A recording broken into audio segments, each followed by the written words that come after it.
Hi guys, welcome to Cricket Advantage. So IPL కన్క్లూషన్కి వచ్చేసింది. ఇంకా 2 మ్యాచ్లు మాత్రం మిగిలి ఉన్నాయి. ఈరోజు నేను season review of each team start చేయబోతున్నాను. సీజన్లో వాళ్ళకి ఎలా గడిచింది అనేది ఈ సిరీస్ స్టార్ట్ చేయబోతున్నాను. దాంట్లో ముందుగా రాజస్థాన్ రాయల్స్ గురించి మాట్లాడుకుందాం. ఎందుకంటే వాళ్ళు పాయింట్స్ టేబుల్లో చెన్నై కంటే కాస్త పైన ఉన్నారు. చెన్నై అందరికంటే దిగువన ఉంది. అయినా రాజస్థాన్తో ఎందుకు స్టార్ట్ చేస్తున్నానంటే చెన్నైకైనా చివరికి వచ్చేసరికి వాళ్ళ టీం సెట్ అయింది. వాళ్ళకి కొంత హోప్స్ కనిపించినాయి. నెక్స్ట్ సీజన్లో వాళ్ళు కూడా కొన్ని ఇంపార్టెంట్ ఎడిషన్స్ చేసుకోవాలి ఆక్షన్లో. కానీ చాలా వరకు టీం కొంతవరకు అంటే కొత్త కురాళ్ళు చేరిన తర్వాత లైక్ ఆయుష్ మాత్రే, ఉర్విల్ పటేల్, దేవాల్ బ్రవిస్ వీళ్ళు వచ్చినాక వాళ్ళకి కొంత టీంకి ఒక కోర్ టీం అక్కడ ఫామ్ అయినట్టుగా అనిపిస్తుంది. రాజస్థాన్ విషయం అలా కాదు. రాజస్థాన్లో చాలా మార్పులు చేయాలి. Refresh button నొక్కాలి. 2 టీమ్స్ కూడా చెన్నై ఆడిన వాటిలో 10 మ్యాచ్లు ఓడిపోయి 4 గెలిచారు. రాజస్థాన్ కూడా అంతే. కానీ Rajasthan performance was more disappointing అని నాకు అనిపించింది. 9th place finish and more importantly 8 మ్యాచ్లు చేజింగ్లో ఓడిపోయారు. 10 మ్యాచ్లు ఓడిపోయారు, దాంట్లో 8 మ్యాచ్లు చేజింగ్లో ఓడిపోయారు. సో చేజింగ్ చేయడంలో వాళ్ళు దారుణంగా ఫెయిల్ అవడం అనేది మనం ఈ సీజన్లో చూసాం. కొన్ని మ్యాచ్లు గెలవాల్సిన మ్యాచ్లు చేజింగ్లో ఓడిపోయారు. So reasons for their dismal performance అది చూద్దాం. తర్వాత నెక్స్ట్ సీజన్లో మనం రిఫ్రెష్ బటన్ ఎక్కాలంటున్నాం కదా, ఎవరిని రిలీజ్ చేయాలి, ఎవరిని అట్టే పెట్టుకోవాలి అనేది కూడా చూద్దాం. తర్వాత టీం కాంపోజిషన్ ఏ రకంగా వాళ్ళు వెళ్ళాల్సి ఉంటుందని కూడా మనం చూద్దాం. ముందుగా రీజన్స్ ఫర్ ఫెయిల్యూర్ విషయానికి వస్తే ఫస్ట్ ఆఫ్ ఆల్ ముందు ప్యాటర్న్ చూడండి మీరు. వాళ్ళు ఏ పాయింట్లో కూడా 2 మ్యాచ్ల కంటే ఎక్కువ ఒకసారి గెలవలేదు. ఒకసారి 2 మ్యాచ్లు వరుసగా గెలిచారు. స్టార్టింగ్ 2 మ్యాచెస్ ఓడిపోయారు, తర్వాత 2 మ్యాచ్లు గెలిచారు, తర్వాత వరుసగా 5 మ్యాచ్లు ఓడిపోయారు, మళ్ళీ 1 మ్యాచ్ గెలిచారు, మళ్ళీ 3 మ్యాచెస్ డిఫీట్స్. సో వాళ్ళ పరాజయ పరంపర అలాగా. అంటే 10 మ్యాచ్లు మీరు ఓడిపోయినప్పుడు వరుసగా ఉంటాయి ఓటములు, కరెక్ట్గా ఒప్పుకుంటాను. కానీ వాళ్ళు ఏ పాయింట్లో కూడా వాళ్ళ మీద మనకు కాన్ఫిడెన్స్ కలగదు. ఈ టీం కూడా పోటీలో ఉందని మనకు అనిపించలేదు. మొదటి నుంచి వన్ ఆఫ్ ది వీకెస్ట్ టీమ్గా అనిపించింది ఈ team, Chennai along with Chennai of course. So వాళ్ళ ఆ పరాజయ పరంపర అట్లా కొనసాగింది. So something was drastically wrong with this team. అందుకే నెక్స్ట్ సీజన్లో చాలా మార్పులు చేయాలని నేను అనుకున్నాను. ఫస్ట్ అండ్ ఫార్మోస్ట్ వీళ్ళ రీజన్స్ ఫర్ ఫెయిల్యూర్ మనం ఇంతకుముందు కూడా మాట్లాడుకున్నాం. నేను వీళ్ళు ఆక్షన్ రివ్యూ చేసినప్పుడే చెప్పాను. అంటే నేనేదో వీళ్ళ ఆక్షన్ రివ్యూ అప్పుడే వీళ్ళ పర్ఫార్మెన్స్ బాగుంటుందని నేను ముందే చెప్పేస్తానని చెప్పి నేను ఏదో కాలు ఎగరేసుకోవడం కాదు. నేనే ఎవరైనా అదే చెప్తారు. ఈవెన్ కొంతమంది ఆర్ఆర్ ఫ్యాన్స్ నాతో టచ్లో ఉంటారు. వాళ్ళు కూడా చాలా డిసప్పాయింటెడ్, చాలా యాంగ్రీగా నాకు ఫోన్ చేశారు. ఏంటది ఈ టీం ఇలా సెలెక్ట్ చేశారు మా వాళ్ళు అని చెప్పి. Everybody RR fans was very angry with the selection. వాళ్ళ ఉద్దేశం ఏంటో నాకు అర్థం కాలేదు. బట్లర్ని వదిలేసుకోవడం ఏంటి? బట్లర్ ఎంత బాగా పర్ఫామ్ చేశాడు, ఎంత బాగా పర్ఫామ్ చేస్తూ వచ్చాడు. బట్లర్ని వదిలేసి హెట్మైర్ని తీసుకోవడం ఏంటి? హెట్మైర్ నో డౌట్ ఫినిషింగ్ ఇస్తున్నాడు, కానీ he's no way better than Butler. బహుశా వాళ్ళకి ఏదైనా వేరే కారణం ఉంటే తప్ప, బట్లర్తో వాళ్ళకి ఏదైనా పర్సనల్ రీజన్స్ టీం కానీ ప్లేయర్స్ కానీ ఉంటే తప్ప, టీం మేనేజ్మెంట్ కానీ బట్లర్ని వదిలేసుకోవడం అర్థం లేని ఫ్యాక్ట్. అదే అమౌంట్కి మీరు 11 crores తీసుకున్నారు. 11 crores బట్లర్ ఒప్పుకోకపోతే జురేల్కి 11 crores ఇచ్చి అతనికి 14 crores ఇచ్చి ఉండాల్సింది. So 14 crores Butler would have come. ఎందుకంటే అల్టిమేట్ ప్రైస్ అతనికి 15 crores ఎంతో వచ్చింది బట్లర్కి. సో అతను వచ్చి ఉండేవాడు.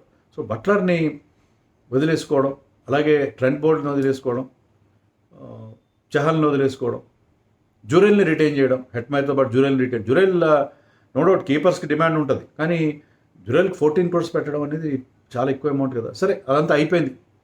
గత జల సేతు బంధనం ఎందుకు మనకి? సరే అయిపోయింది, జరిగింది. బట్ స్టిల్ మనం అక్కడే they lost the season on the auction table itself. Auction table మీద, ఎందుకంటే అంతా బ్యాట్స్మెన్తో నింపారు, ఒక సందీప్ శర్మ తప్ప. ఆక్షన్లో మీరు మంచి బౌలర్స్ని తీసుకోలేదు, గన్ బౌలర్స్ని తీసుకోలేదు, ఎక్సెప్ట్ మేబీ ఆర్చర్. దాంతోనే అక్కడే మీరు ఈ మీరు సీజన్ ఓడిపోతారు. మీ సీజన్లో మీ పర్ఫార్మెన్స్ ఘోరంగా ఉంటుందని ఎలాంటి వాళ్ళకైనా అర్థమయ్యేటట్టుగా మీరు auction performance was main reason. Second, injuries. అంటే పులి మీద పుట్రలాగా ఆల్రెడీ టీం బాగాలేదంటే captain and their important player, కెప్టెన్గా కూడా అతను చాలా ఇంపార్టెంట్. సంజు శాంసన్ కెప్టెన్సీ చాలా ఇంపార్టెంట్. సో కెప్టెన్గా, ప్లేయర్గా 9 మ్యాచెస్ ఆడాడు. దాంట్లో కొన్ని మ్యాచెస్ కెప్టెన్గా ఆడలేదు, ఇంపాక్ట్ ప్లేయర్గా ఆడాడు. సో అతన్ని 9 మ్యాచెస్ ఆడాడు. కానీ ఆడిన మ్యాచ్లో కూడా సంజు ఈసారి ఫెయిల్ అయ్యాడు. సంజు ఇండియాకి 3 100s చేసి మంచి ఫామ్లో, T20 ఫామ్లో ఉన్న ప్లేయరు ఇక్కడ ఒకే ఒక 50 చేశాడు. ఆడిన 9 మ్యాచెస్లో his record was not at all great. So ఒకే ఒక 50 చేశాడు. Sanju failure and his non availability as captain అది కూడా టీంకి ఇబ్బంది పెట్టింది. ఇంకా చివరికి వచ్చేసరికి నితీష్ రాణా లాంటి మరొక ఇంపార్టెంట్ ప్లేయర్ ఇంజర్డ్ అవ్వడం. నితీష్ రాణా చెన్నైకి అగేన్స్ట్కి ఎంత మంచి ఇన్నింగ్స్ ఆడడం మనం చూసాం. తర్వాత సందీప్ శర్మ కూడా చివరిలో ఇంజర్డ్ అవ్వడం. సో ఇంజరీస్ ఆ టీంని చాలా ఇబ్బంది పెట్టాయి. చివరికి వచ్చేసరికి చాలా చాలా ఇంజరీస్ వాళ్ళకి చుట్టుముట్టాయి. తర్వాత రియాన్ పరాగ్ని క్యాప్టెన్ చేయడం అనేది నాకైతే ఏమీ అర్థం కాలేదు. రియాన్ పరాగ్ ఎందుకో టీం అంత ఇంపార్టెన్స్ ఇస్తారు. నోడవాడు అక్కడి నుంచే వాడు తను బాగా బ్యాక్ చేశారు. ఇప్పుడు లాస్ట్ సీజన్లో ప్రమాణంగా పర్ఫామ్ చేసి 600 రన్స్ చేశారు, బాగానే ఉంది. కానీ అతన్ని అస్సాం క్యాప్టెన్ చేయడంలో ఎక్స్పీరియన్స్ ఉంది, కరెక్టే. ఇంకా వేరే ఆప్షన్స్ కూడా తక్కువ ఉన్నాయి వాళ్ళు. కానీ అతన్ని క్యాప్టెన్ చేయడం కంటే మీరు వేరే ఆప్షన్స్ చూడాల్సింది. వేరే ఆప్షన్స్ చూడకుండా రియాన్ పరాగ్ క్యాప్టెన్సీ ఇవ్వడం నాకైతే ఎందుకో అది కరెక్ట్ కాదేమో అనిపించింది. అతని పర్ఫార్మెన్స్ కూడా బాగా పర్లేదు, 400 రన్స్ దాకా చేశాడు, ఒక 95 చేశాడు, ఒక అద్భుతమైన ఇన్నింగ్స్ చూసాం అతని నుంచి. కానీ అతను రన్స్ చేసిన అతని యావరేజ్ కూడా స్ట్రైక్ రేట్ బాగుంది. లాస్ట్ ఇయర్ కంటే స్ట్రైక్ రేట్ బాగుంది, అంతా బాగానే ఉంది. కానీ క్రూషియల్ టైమ్స్లో చేజెస్లో ఫెయిల్ అయ్యారు వాళ్ళు అనేక సందర్భాల్లో. క్రూషియల్ టైమ్స్లో అతని షార్ట్ సెలెక్షన్ బాగాలేదు. అతను చాలా పూర్ షాట్స్ కొట్టి అవుట్ అయ్యాడు. ఆ విషయం అతన్ని స్వయంగా కూడా ఒప్పుకున్నాడు, షార్ట్ సెలెక్షన్ బాగాలేదు. రియాన్ పరాగ్ ఫెయిల్యూర్ కూడా వాళ్ళని హర్ట్ చేసింది. వాళ్ళకి సక్సెస్ అయింది ఎవరంటే Yashasvi Jaiswal, Vaibhav Suryavanshi and of course Jofra Archer కూడా మంచి బౌలింగ్ చేశాడు. కంపేర్ టు అదర్స్ చాలా మంచి బౌలింగ్ చేశాడు. అది వాళ్ళకి రియాన్ పరాగ్ ఫెయిల్యూర్. ఇంకొక రీజన్ ఏంటంటే ఇద్దరు ఫారిన్ స్పిన్నర్స్నే మీరు మెయిన్గా పెట్టుకుని ఎలా దిగుతారు? ఒక స్పిన్నర్ ఆడించడానికి 1-2 సార్లు ఆలోచిస్తారు టీమ్స్. ఎందుకంటే మీకు ఒక స్లాట్ అక్కడ కాలి. మీరు తీక్షణ అసరంగా పెట్టుకుని మీకు కుమార్ కార్తికేయ తప్ప చెప్పుకోదగ్గ స్పిన్నర్ లేడు. సో స్పిన్నర్లు మీరు నెగ్లెక్ట్ చేశారు ఇండియన్ స్పిన్నర్స్ని. మీరు హసరంగా ఉన్నాడు, తీక్షణ ఉన్నాడు అనుకుంటే వాళ్ళు ఫారిన్ ప్లేయర్. దానివల్ల మీరు ఫారిన్ ప్లేయర్స్ విషయంలో మీ ఆప్షన్స్ క్లోజ్ అయిపోతాయి. మీరు అది వాళ్ళకి చాలా ఇబ్బందికరమైన పని. వాళ్ళిద్దరు కూడా ఫెయిల్ అయ్యారు. పెద్దగా ఏమీ చేయలేదు. తీక్షణ గతంలో చెన్నైకి బాగా బౌలింగ్ చేసినా కూడా ఇక్కడ అంతా తేలిపోయాడు. హసరంగా అయితే మరింత దారుణంగా ఫెయిల్ అవడం అనేది మనం చూసాం. సో స్పిన్ బౌలింగ్ నెగ్లెక్ట్ చేయడం, ఫారిన్ స్పిన్నర్స్ మీద డిపెండ్ అవ్వడం అదొక లోపం. తర్వాత లాస్ట్ టైం కూడా వీళ్ళకి ఆక్షన్ ముందు కూడా ఆల్రౌండర్స్ లేరు. అశ్విన్ని ముందు పంపించడం, అతను క్లిక్ కాకపోతే అతను రిటైర్డ్ అవుట్ చేయడం, ఇలాంటివన్నీ చూసాము. ఈసారి కూడా వాళ్ళు ఆ ఆల్రౌండర్ కాలంని అలాగే ఖాళీగా ఉంచారు. They thought Hasaranga was an allrounder. అతను 2-3 మ్యాచ్లో ముందు పంపించారు, ప్రతిసారి ఫెయిల్ అయ్యాడు. హసరంగా బ్యాట్ ఊపుతాడు, is a slogger, is not an allrounder. అతను హసరంగా బ్యాటింగ్ ఎబిలిటీని నమ్ముకున్నారు. వాళ్ళకి ఆల్రౌండర్స్లో ఇంపాక్ట్ ప్లేయర్ ఉన్నా కూడా you still need allrounders to balance the team. So allrounders లేకపోవడం మరొక ప్రధానమైన లోపంగా వీళ్ళకి కనిపించింది. తర్వాత ఫినిషర్గా ఫెయిల్యూర్ ఆఫ్ హెట్మైర్ని ఏరుకోరి మీరు రిటైన్ చేసుకుంటే అతను దారుణంగా ఫెయిల్ అయ్యాడు. చాలా చేజెస్ అతను ఫినిష్ చేయలేకపోవడం, అలాగే జ్యూరెల్. వీళ్ళకి ఆ చేజెలు ఫినిష్ చేయలేకపోవడం ఎంత దారుణం అంటే ఒక మ్యాచ్లో 25 ఆఫ్ ఎల్ఎస్జీ మీద 18 బాల్స్లో 25 ఏ టీమైనా ఆడుతూ చేయలేకపోయారు. ఆర్సీబీ మీద 12 బాల్స్లో 18 రన్స్ చేయాలి. భువనేశ్వర్ ఓవర్లో బౌల్ రన్స్ వచ్చాయి. కానీ హ్యాజల్వుడ్ ఎస్డయాల్ ఓవర్స్లో టక్టక్ వికెట్స్ పడిపోయినాయి. 18 ఆఫ్ 12 9 రన్స్ పర్ ఓవర్ చేయలేకపోయారు. ఇంకో మ్యాచ్లో 23 ఆఫ్ 12 కొంచెం టఫే. అలాగా చాలాసార్లు ఒక సూపర్ ఓవర్ మ్యాచ్ ఒకటి చూసాం మనం అగేన్స్ట్ ఢిల్లీ క్యాపిటల్స్. సో చేజెస్లో అలాగే నేను చెప్పినట్టుగానే 8 చేజెస్ చేయలేకపోయారు వాళ్ళు. చేజ్ అయినా సరే చేతులు ఎత్తేసారు. అదొక లోపం. అండ్ దాన్ని ఖచ్చితంగా హెట్మైర్ లోపం. హెట్మైర్ని సరిగ్గా వాడుకోలేదు, నో డౌట్. అతనికి కాస్త లేట్గా పంపించడం, but still Hetmyer could not finish those. అతను ఫినిషర్గా తీసుకున్నారు, ఆ రోల్ అతను ఫుల్ఫిల్ చేయలేకపోయాడు.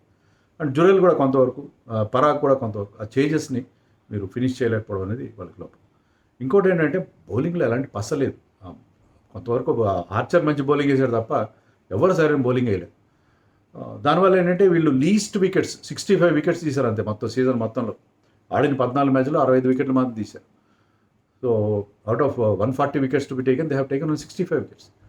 సో లీస్ట్, అందరికంటే తక్కువ వికెట్ లీసిన టీం. సో పసలేని బౌలింగ్. మీరు సందీప్ శర్మని నమ్ముకున్నారు. Sandeep Sharma to the extent only. Akash Madhwal లేట్గా ఇచ్చారు అవకాశం, బెటర్ అనిపించాడు కానీ only that much. Kumar Kartikeya అని ఎవరు, తుషార్ దేశపాండే చాలా హైప్, కానీ అతను కూడా ఫెయిల్ అయ్యాడు.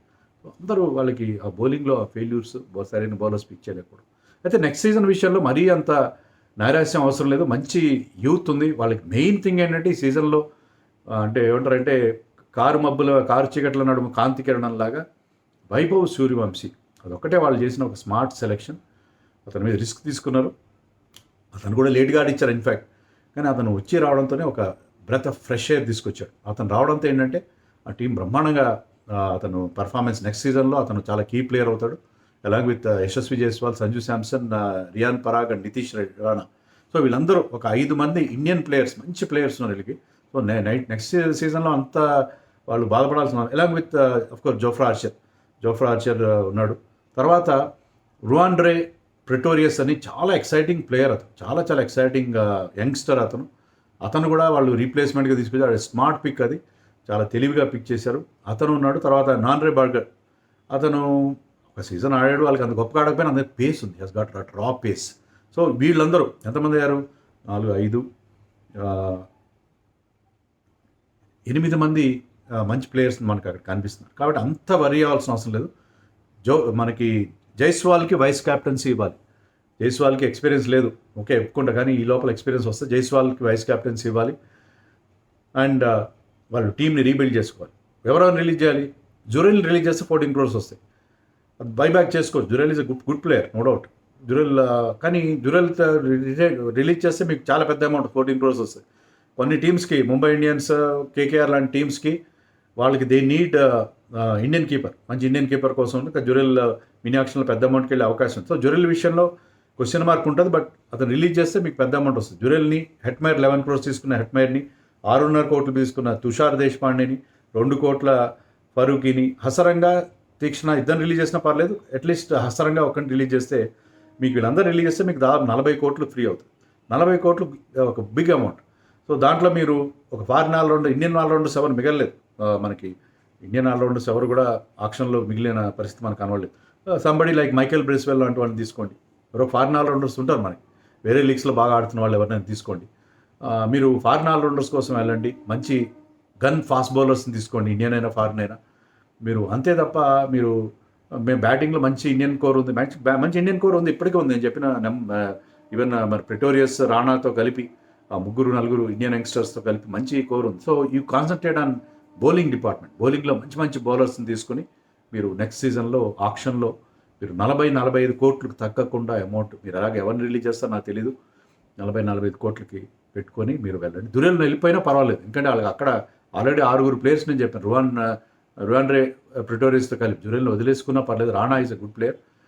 రాణాని ఉంచుకొని జురెల్ని వదిలేస్తే మీకు 14 crores రిలీజ్ అవుతాయి. దానికోసం not that Jurel is a bad player. ఆ రకంగా వాళ్ళు కొత్త స్ట్రాటజీతో వెళ్ళాలని చెప్పి నాకు అనిపిస్తుంది.